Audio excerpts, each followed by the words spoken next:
और उससे पहले क्या था, इनका क्या काम था? कैसी बात है, ये बड़ा आसान है। जो बात हमें आज धीरे धीरे पता चली है, बरसों 2000 और 2500 साल पहले आपको किसी ने बता दिया कि क्या था, आप मान गए, और तब से वही मान रहे हैं जो 2500 साल पहले कहा गया था। सब कुछ बदल गया है, सॉल्व हो रही हैं चीज़ें।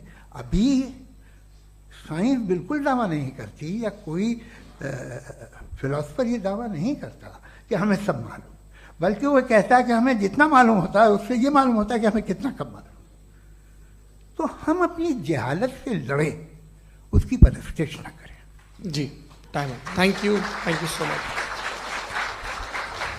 मैं तर्कों की श्रृंखला में राउंड 2 के लिए मुफ्ती साहब को आमंत्रित कर रहा हूं। आपके पास एक बार फिर से 7 मिनट का वक्त है। शुक्रिया। जनाब जावेद अख्तर साहब कई मर्तबा दोहरा रहे हैं कि फेथ का मतलब बताइए, फेथ का मतलब बताइए। मैंने बता दिया, फेथ सही भी होता है, गलत भी होता है। और आज हम फेथ पे बात नहीं कर रहे, हम ट्रुथ और डज गॉड एग्जिस्ट पे बात कर रहे हैं। क्या डज गॉड एग्जिस्ट, ये ट्रुथ यानी गॉड है या नहीं है, इसमें से दोनों ट्रुथ क्या है। अब आप उसे फेथ कह लें, बिलीफ कह लें, नॉट माई बिजनेस। उसके बाद आपने कहा कि भाई सवाल करने से मजहब रोकता है। मैं कहता हूं जो रोकता है वो रोकता होगा, मैं नहीं रोकता, बल्कि सवाल करें, सवाल करना चाहिए। सवाल कर करके तो हम आगे बढ़ते हैं, तरक्की करते हैं, और इसीलिए मैं आज यहां पे आया हूं। लेकिन सवाल सिर्फ खुदा से नहीं होगा, आपसे भी होगा। सवाल एथिज्म से भी होगा, सवाल सिर्फ मजहब से नहीं होगा, सबसे होगा। और आज मैं सवाल करूंगा और उम्मीद है कि आप जवाब देंगे। अभी तक आपने वैसे कॉन्टिंजेंसी आर्गुमेंट का कोई जवाब नहीं दिया है। चलें, आपने कहा यूनिवर्स के बारे में इटर्नल क्यों नहीं बोल देते। ये चूंकि लॉजिकली पॉसिबल ही नहीं है कि यूनिवर्स इटर्नल हो।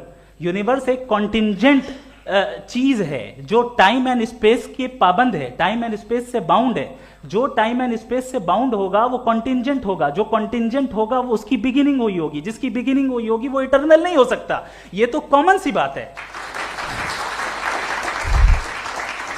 आपने कहा कि किसी मजहबी किताब में डायनासोर का जिक्र नहीं है। अफसोस कि आज तक किसी मैथमेटिक्स के किताब में मुझे डायनासोर का जिक्र नहीं मिला। तो इसका मतलब मैथमेटिक्स की किताब बेकार है? नहीं, उसका वो टॉपिक नहीं है। रेवलेशन का और मजहबी किताबों का टॉपिक ये नहीं है कि आपको आके बताए साइकिल कैसे बनाते हैं, या आकर ये बताएं कि जो है डायनासोर कब था। वो तो मोरालिटी सिखाने आया है, गॉड के बारे में बताने आया, नॉन फिजिकल रियलिटी की हकीकत को सिखाने के लिए आया।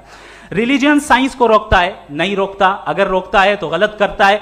रिलीजियन साइंटिज्म को रोकता है, जिसमें हमारे जावेद साहब मुब्तला हैं। साइंस